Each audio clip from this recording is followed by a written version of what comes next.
જૂનાગઢમાં ગિરનાર બાદ ભવનાથ વિસ્તારમાં પ્લાસ્ટિક પર પ્રતિબંધ લગાવવામાં આવતા વેપારીઓમાં રોષ ભરાયો છે।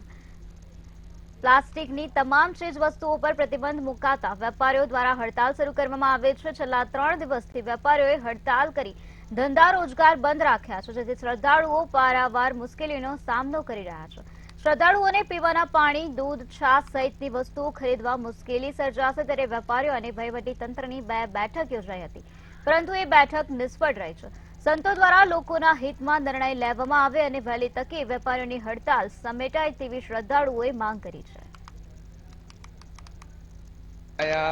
ભવનાથ મેળામાં આવતા આપણી પ્લાસ્ટિક ના હિસાબે જે બંધ રાખ્યું છે વેપારીઓએ, જેના લીધે અહીંયા પબ્લિક ને બહુ તકલીફ પડે છે। આ કઈ પાણીનું મળતું નથી, જમવાનું મળતું નથી। જમવાના ઉતારામાં જમવાનું મળે છે, પણ જે લોકોને કોઈ હોટલોમાં કે ખાવાનું હોય તે બધું બંધ છે, એટલે થોડીક માણસને તકલીફ પડે છે। એટલે સરકારશ્રીને થોડીક વ્યવહારિક નિર્ણય લે તો સારું એમ। चलो ये जो प्लास्टिक की बात है तो प्लास्टिक का आइटम बेचने का बंद करो, बाकी जो और भी चीज है उससे तो चालू करना चाहिए ना। जैसे अब बारिश आने वाला है, अब प्लास्टिक बंद है, अब हमको प्लास्टिक की जरूरत है ऊपर डालने के लिए, कौन ला के देगा?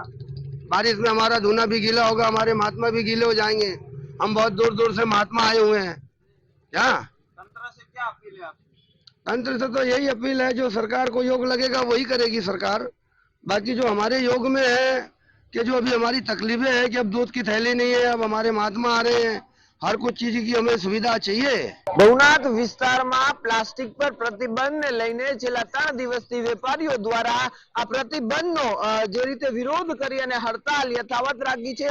સતત ત્રીજા દિવસે ભવનાથ વિસ્તારના વેપારીઓએ બંધ પાડી અને હડતાલ યથાવત રાખી છે।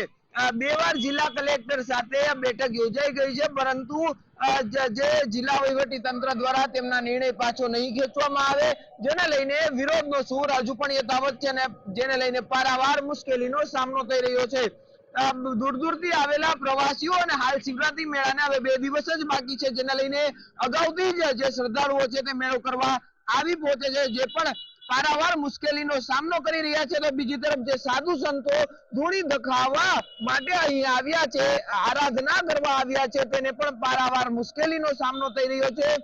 વાત કરવામાં આવે તો જે રીતે વેપારીઓની જે હડતાલ છે, આખો ભવનાથ વિસ્તાર છે તે બંધ છે, ને જેને લઈને છાશ, દૂધ, ચા તમામ વસ્તુ છે તે અહીં વેચાણ નથી થઈ રહ્યું, ને જેને લઈને દૂર દૂરથી આવેલા પ્રવાસીઓ હાલ હેરાન પરેશાન થયા છે।